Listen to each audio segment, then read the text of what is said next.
कारगिल विजय दिवस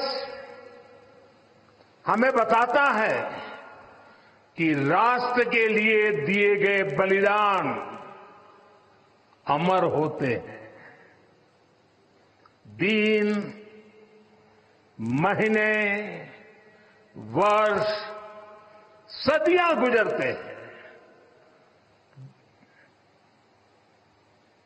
सर्दियां भी गुजरती हैं, मौसम भी बदलते हैं, लेकिन राष्ट्र की रक्षा के लिए अपनी जान की बाजी लगाने वालों के नाम अमिट रहते हैं। ये देश हमारी सेना के पराक्रमी महानायकों का सदा सर्वदा ऋणी है। ये देश उनके प्रति कृतज्ञ है। साथियों, मेरा सौभाग्य है कि कारगिल युद्ध के समय मैं एक सामान्य देशवासी के रूप में अपने सैनिकों के बीच था। आज जब मैं फिर करगिल की धरती पर हूं तो स्वाभाविक है वो स्मृतियां मेरे मन में ताजा हो गई है। मुझे याद है किस तरह हमारी सेनाओं ने इतनी ऊंचाई पर इतने कठिन युद्ध ऑपरेशन को अंजाम दिया था। मैं देश को विजय दिलाने वाले ऐसे सभी शूरवीरों को आदरपूर्वक प्रणाम करता हूं। मैं उन शहीदों को नमन करता हूं जिन्होंने कारगिल में मातृभूमि की रक्षा के लिए अपना सर्वोच्च बलिदान दिया। साथियों, कारगिल में हमने केवल युद्ध नहीं जीता था,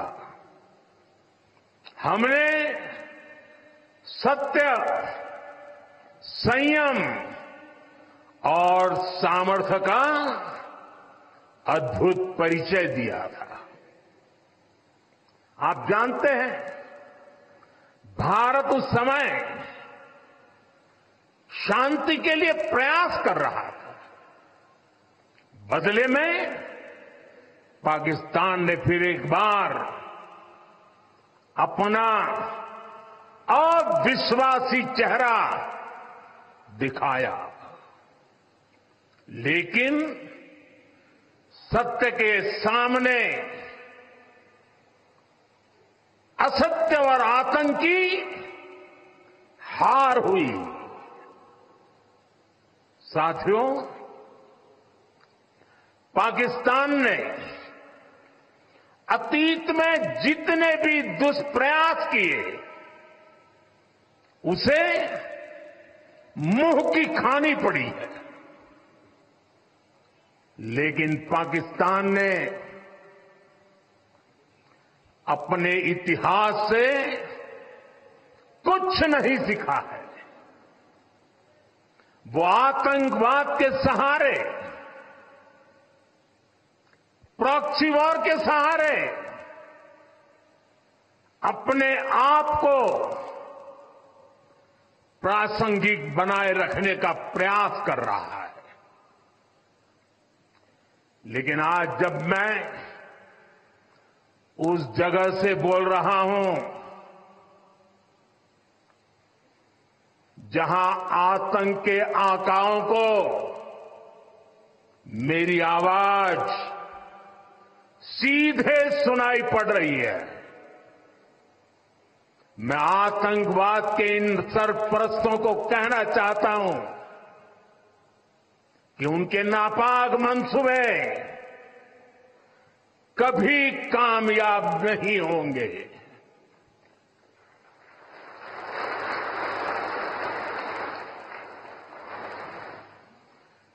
आतंकवाद को हमारे जाबाज पूरी ताकत से कुचलेंगे। दुश्मन को मुंहतोड़ जवाब दिया जाएगा।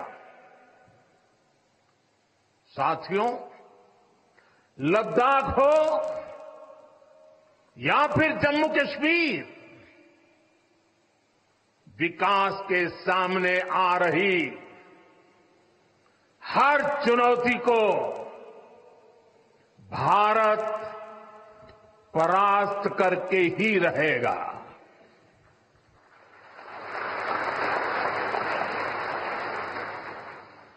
कुछ ही दिन बाद इस 5 अगस्त को आर्टिकल 370 का अंत हुए 5 वर्ष पूरे होने जा रहा है।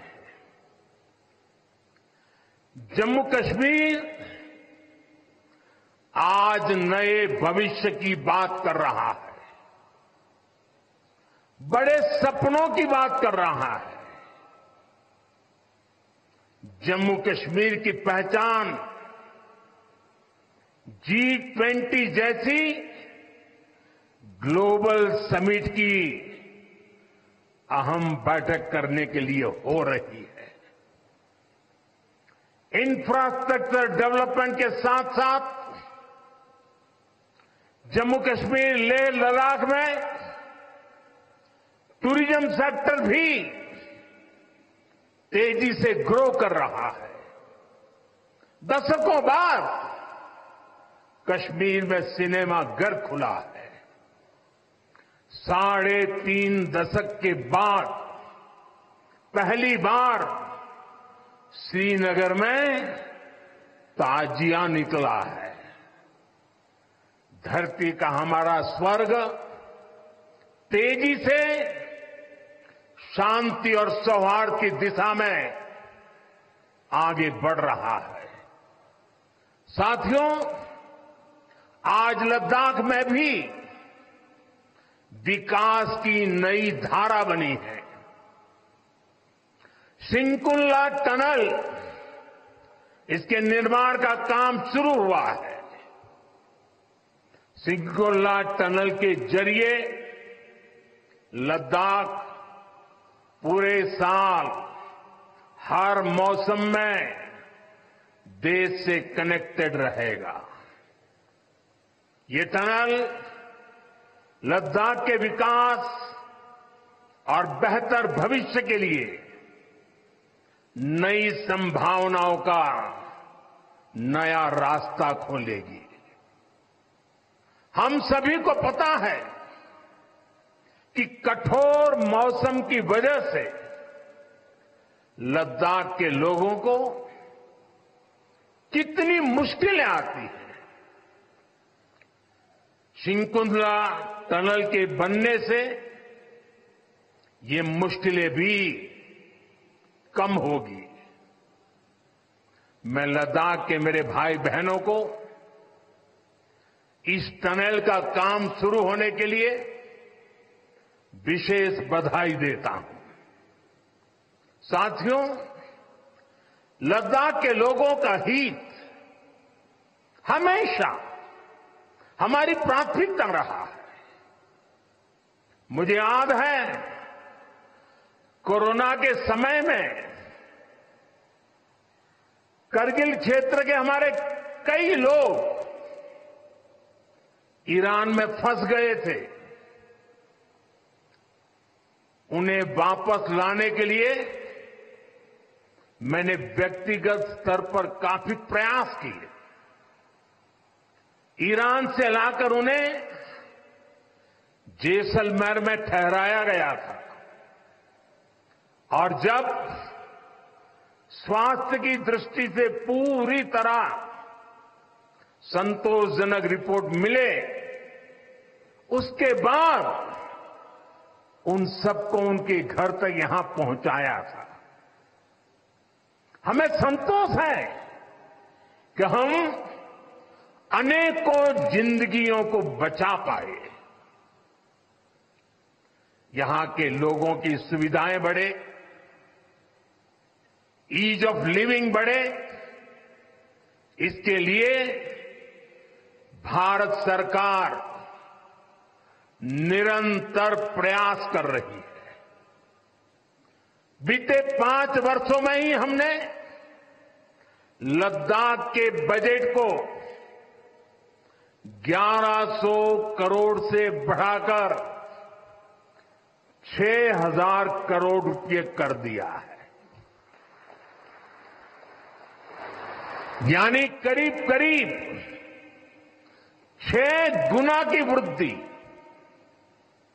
ये पैसा आज लद्दाख के लोगों के विकास में, यहां सुविधाएं बढ़ाने में काम आ रहा है। आप देखिए, सड़क, बिजली, पानी, शिक्षा, पावर सप्लाई, रोजगार, लद्दाख में हर दिशा में दृश्य भी बदल रहा है, परिदृश्य भी बदल रहा है।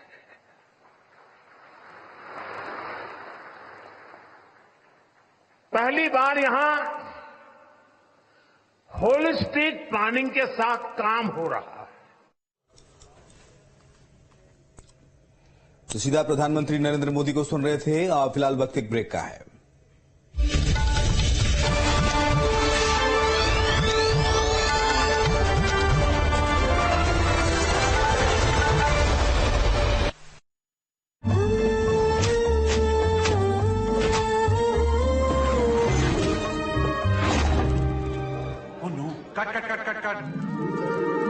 Ma'am are you okay? जब नेचर की शक्ति हो साथ तो टूटना मना है। मैम किसके साथ? पतंजलि केश कांति नेचुरल शैम्पू का साथ। पतंजलि केश कांति नेचुरल शैम्पू में है आंवला, रीठा, भृंगराज जैसी 16 जड़ी बूटियाँ जो दे बालों को प्राकृतिक शक्ति। तो अब बालों का टूटना मना है। I just love Zero क्योंकि मेरा बैंक जो है ना वो जीरो चार्ज करता है। जीरो? कौन हो तुम ब्रो? Zero charges? ये तो हम सबको नहीं मिलता है। नहीं मिलते थे ब्रो डिस्को के जमाने में। तो मेरा बैंक जो है ना सारे सेविंग्स अकाउंट सर्विसेज पर जीरो चार्ज करता है। ओह, IDFC फर्स्ट बैंक में अकाउंट होगा तो और मिलेगा। हाँ, ये किधर से मारा था? आपकी अलमारी से। अरे चक ओरिजिनल नहीं है। किसने बोला? हमें बोला। मैं भी ओरिजिनल हूँ। प्रस्तुत करता डॉक्टर ऑर्थो आयुर्वेदिक ऑयल एवं कैप्सूल। अब दर्द भी घुटने टेकेगा।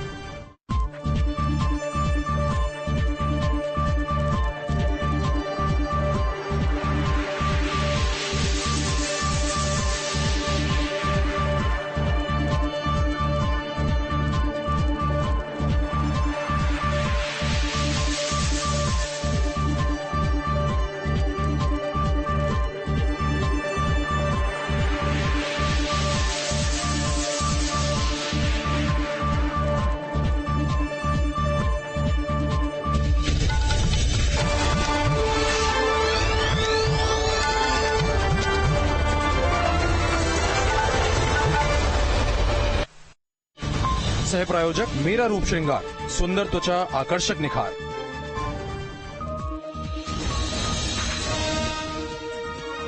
देश आज मना रहा कारगिल विजय दिवस की 25वीं वर्षगांठ। पीएम मोदी ने द्रास में शहीदों को किया नमन। बीजेपी के वरिष्ठ नेता प्रभात झा का निधन। मेदांता अस्पताल में ली आखिरी सांस। पिछले कुछ दिनों से चल रहे थे बीमार। छत्तीसगढ़ विधानसभा के मानसून सत्र का आज आखिरी दिन। डायरिया मलेरिया पर हंगामे के आसार। इंदौर में अतिक्रमण के खिलाफ बड़ी कार्रवाई।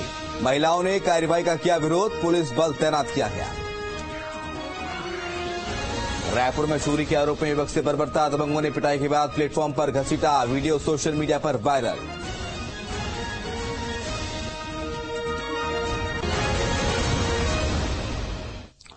नमस्कार, बहुत स्वागत है आपका। न्यूज स्टेट देख रहे हैं आप। मैं हूं आपके साथ शिवम सोनी। देश आज मना रहा है कारगिल विजय दिवस की 25वीं वर्षगांठ। प्रधानमंत्री नरेंद्र मोदी ने द्रास में शहीदों को नमन किया। सीधे आपको कारगिल लिए चलते प्रधानमंत्री संबोधित कर रहे हैं, क्या कुछ कह रहे हैं सुनाते हैं आपको। तो से इसकी मांग कर रही थी, लेकिन दुर्भाग्य से पहले इसे उतना महत्व नहीं दिया गया। बीते 10 वर्षों में हमने डिफेंस रिफॉर्म्स को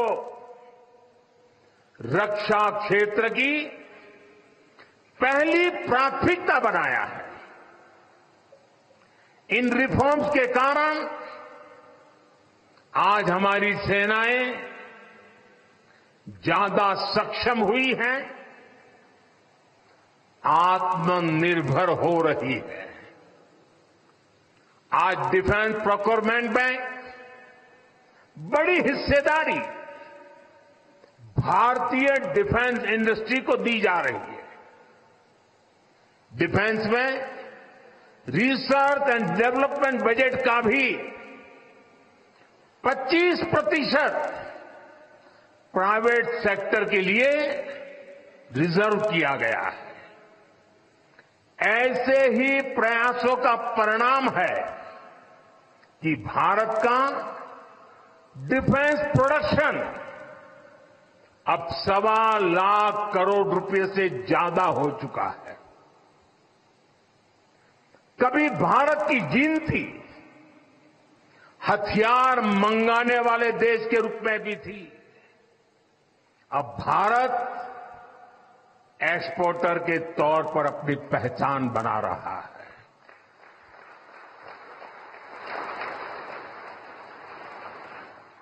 मुझे खुशी है कि हमारी सेनाओं ने